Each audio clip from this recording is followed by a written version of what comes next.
मला संबंधित मुलीचा आणि तिच्या मित्राचा फोन आला आणि ती मुलगी माझ्यासंग फोनवरतून बोलली। ती प्रचंड रडत होती फोनवरती आणि ती फोनवरती बोलत असताना आदल्या दिवशीच मला आसिम सरांचा फोन आला होता की दादा या संदर्भात विषयामध्ये तुम्हाला जर काय मदत हवी असेल तर तुम्ही मला संपर्क करा। आणि योगायोगाने दुसऱ्याच दिवशी मला त्या मुलीचा फोन आला। 20 मिनिटं मी तिच्यासोबत फोनवरतून बोललो। ती प्रचंड रडत होती आणि काल सुद्धा आम्ही तिच्यासोबत ज्यावेळेस आम्ही दोघंही बसलो होतो आम्ही बोललो तर ती सरांनी सांगितल्याप्रमाणे सुशिक्षित तरुणी आहे आणि तिला ज्या पद्धतीने 7,000-7,500 घेतले आज सगळ्या गोष्टी दूध का दूध पाणी का पाणी झाल्या।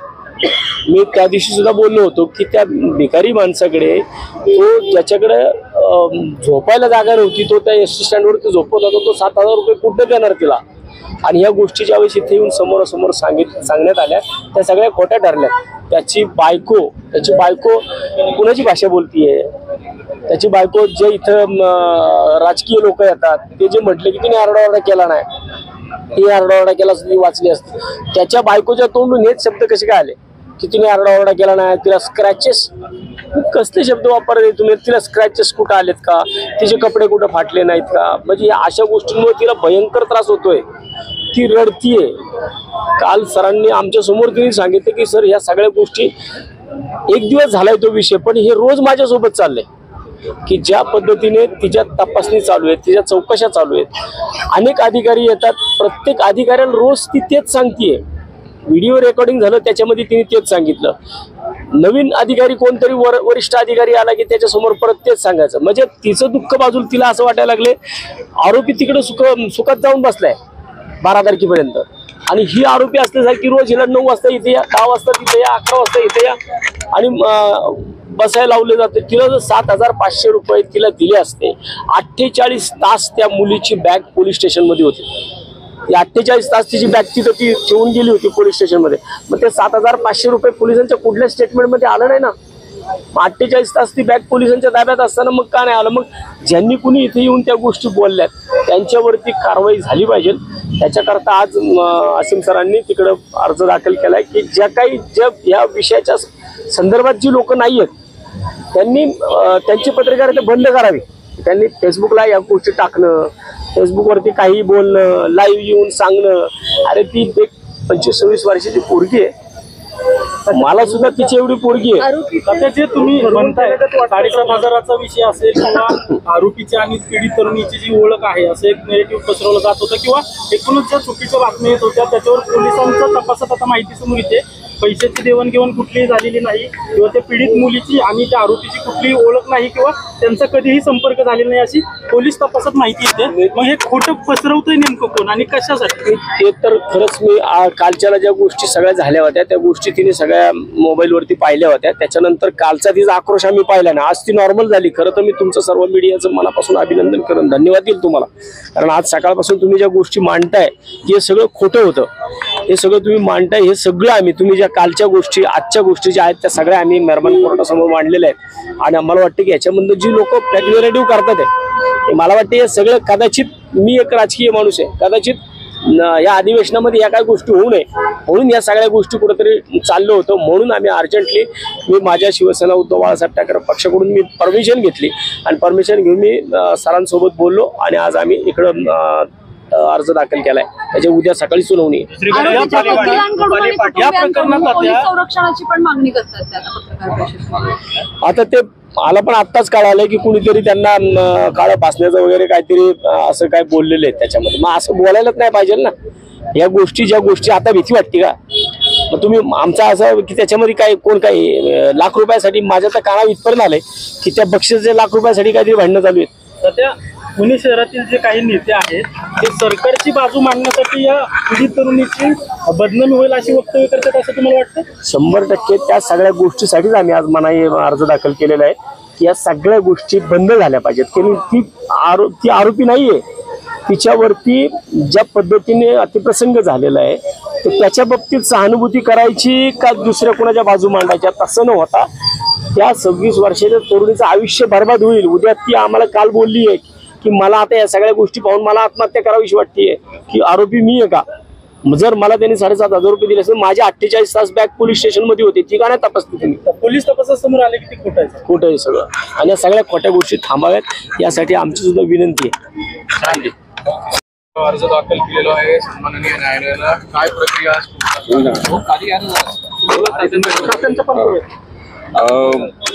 ज्या पद्धतीचे वक्तव्य बलात्कारग्रस्त मुलीबद्दल केले जात आहेत हे अत्यंत असंवेदनशील आहे. काहीतरी खळबळजनक बोलायचं याचा उद्देश ठेवून खोटी विधानं केली जात आहेत, दिशाभूल केली जात आहे. तपासामध्ये खरं तर हा अडथळा आहे, पोलिसांनी अशा लोकांवर कारवाई करायला पाहिजे. परंतु पोलीस त्यांच्या तपासामध्ये व्यस्त असल्यामुळे आम्ही व्हिक्टीमतर्फे आज अर्ज दाखल केलेला आहे आणि अशी विनंती केलेली आहे की जे अशा प्रकारे न्यूसन्स क्रिएटर आहे त्यांच्यावर कारवाई करावी आणि त्यांना समज द्यावी, ऑर्डर एक काढावी की या केसच्या संबंधित जे लोक असतील त्यांनी जे प्रत्यक्ष कोर्टात झालेलं आहे त्याचं वृत्तांकन जरूर करावं. तो अधिकार मीडियाचा आहेच, मीडियाचा तो अधिकार आहे, फ्रीडम ऑफ प्रेस आहे. परंतु जे झालं नाही कोर्टामध्ये ते सांगणारे जे लोक आहेत त्यांना मीडियाने सुद्धा प्रसिद्धी देऊ नये, त्यांनी तशा पद्धतीने काही सांगू नये. दुसरं काही राजकीय लोक जे आहेत ते अत्यंत बेताल अशी विधानं करत आहेत. आता खरं बेताल विधानं करणारे राजकारणी कोण आहेत असं आपण म्हटलं तर कदाचित बोटावर मोजण्या एवढेच लोक उरलेले आहेत आणि त्यामुळे सगळेच जण बेताल बोलायला लागले आणि ते सुद्धा बलात्कार झालेल्या मुलीबद्दल जी न्यायासाठी इथे उभी राहिलेली आहे हिमतीने, तिची हिंमत तोडण्यासाठी जे काही वक्तव्य केले जातात ते सुद्धा चुकीचे आहे. जे राजकीय नेते आहेत किंवा इतर कोणी लोक आहेत ते केवळ सामान्य माणसं आहेत. निर्णय हा न्यायालयामध्ये होणार आहे, त्यामुळे त्या मुलीच्या सोबत उभं राहणं हे आवश्यक आहे व्हिक्टीम म्हणून, आणि तिला कोणत्याही प्रकारचा त्रास होऊ नये याची काळजी घेतली पाहिजे. कारण की जे वक्तव्य केले गेले त्यामुळे त्या मुलीने आम्हाला सांगितलं, वसंतराव मोरेंना मला, की मला आत्महत्या करावं वाटते, इथपर्यंत मला वाईट वाटत आहे. ही सुशिक्षित मुलगी आहे जिने आपल्यावर झालेला अत्याचार सांगण्याचा प्रयत्न केलेला आहे. तिच्या बाजूने न उभं राहता अशा असंवेदनशील पद्धतीने जे वक्तव्य करतात त्यांच्यावर मनाई हुकूम मागण्याचा आम्ही प्रयत्न केला आणि कोर्टाने उद्या 11 वाजता सुनावणी ठेवली. सर, मेहरबान कोर्टापुढे ज्यावेळेस ही सगळी सुनावणी झाली, संशयित आरोपीला अटक केली तेव्हा 7,500 रुपयाचा विषय जो आहे तो कोर्टासमोर न मांडता काय त्या काही वकिलांनी थेट मीडियासमोर मांडला आणि त्यामुळे तरुणीची बदनामी होते. नाही, मी आत्ताच सांगितलं की काही प्रत्येकच व्यवसायामध्ये काही असंवेदनशील लोक असतात. त्यांना संवेदनशीलता आणण्यासाठी खरं तर प्रशिक्षणाचे कार्यक्रम सातत्याने घेतले पाहिजे. म्हणजे माझी आपल्या इथले पत्रकार संघाचे अध्यक्ष आहेत त्यांना सुद्धा विनंती आहे की त्यांनी पत्रकारांसाठी बलात्काराच्या केसेसचं रिपोर्टिंग करताना काय काळजी घ्यायची याच्याबद्दलचा वर्कशॉप घेतला पाहिजे. म्हणजे असे बेताल वक्तव्य करणं तुम्ही दाखवूच नका ना कोणाला, म्हणजे काही गरज नाही त्याची. कारण पत्रकार हे तिसरा डोळा आहेत समाजाचा, त्यांना माहिती आहे कोणाचं बरोबर आहे कोणाचं चूक आहे. त्यामुळे कुणीतरी आपण वेगळं काहीतरी दाखवतो याच्या नादात त्या लोकांना महत्त्व देणं अशा खोटारड्या ते चुकीचं आहे. बिपिन सोबत तुम्ही अपियर होणार आहात 12 तारखेला? आम्ही आज वकीलपत्र दाखल केलेलं आहे, त्यामुळे 12 तारखेला आम्ही अपियर होऊच, पण उद्या सुद्धा सुनावणी आहे. त्याच्यामध्ये वसंतराव मोरे यांच्यासारख्या काही राजकीय नेत्यांनी पुढाकार घेतला आहे, तिला मदत करतायत ते, ही चांगली गोष्ट आहे. मला वाटते की अन्यायग्रस्त लोकांसोबत उभे राहणारे खूप लोक असले पाहिजे. तर ज्या वकिलांनी पीडित तरुणीची बदनामी होईल अशा प्रकारचं माध्यमांसमोर वक्तव्य केलं त्या वकिलांवर काही कारवाई करण्याची मागणी तुम्ही करणार आहात? नाही, मी आत्ता पण न्यायालयात सांगितलं की मी कोणाचं काही नाव घेत नाही त्याच्यामध्ये, कारण की असंवेदनशीलता ही सार्वत्रिक असल्यामुळे काही 1-2 जणांची नावं घेऊन त्यांना शिक्षा द्या वगैरे असं म्हणणं काही अर्थ नाही. परंतु त्यांना नक्कीच याच्यातून समज मिळेल अशी अपेक्षा आहे. पैशाची देवाणघेवाण कुठलीही झालेली नाही किंवा त्या पीडित मुलीची आणि त्या आरोपीची कुठलीही ओळख नाही किंवा त्यांचा कधीही संपर्क झालेला नाही अशी पोलीस तपासात माहिती येते. मग हे खोटं पसरवतंय नेमकं कोण आणि कशासाठी? ते तर खरंच मी कालच्याला ज्या गोष्टी सगळ्या झाल्या होत्या त्या गोष्टी तिने सगळ्या मोबाईलवरती पाहिल्या होत्या. त्याच्यानंतर कालचा तिचा आक्रोश आम्ही पाहिला ना, आज ती नॉर्मल झाली. खरं तर मी तुमचं सर्व मीडियाचं मनापासून अभिनंदन करेन, धन्यवाद देईल तुम्हाला. कारण आज सकाळपासून तुम्ही ज्या गोष्टी मांडताय हे सगळं खोटं होतं.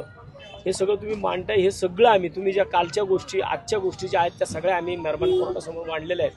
आणि आम्हाला वाटतं की याच्यामध्ये जी लोक नॅरेटिव्ह करतात आहे, मला वाटतं हे सगळं कदाचित, मी एक राजकीय माणूस आहे, कदाचित या अधिवेशनामध्ये या काही गोष्टी होऊ नये म्हणून या सगळ्या गोष्टी कुठेतरी चाललं होतं. म्हणून आम्ही अर्जंटली मी माझ्या शिवसेना उद्धव बाळासाहेब ठाकरे पक्षाकडून मी परमिशन घेतली आणि परमिशन घेऊन मी सरांसोबत बोललो आणि आज आम्ही इकडं अर्ज दाखल केलाय. त्याच्या उद्या सकाळी सुनावणी.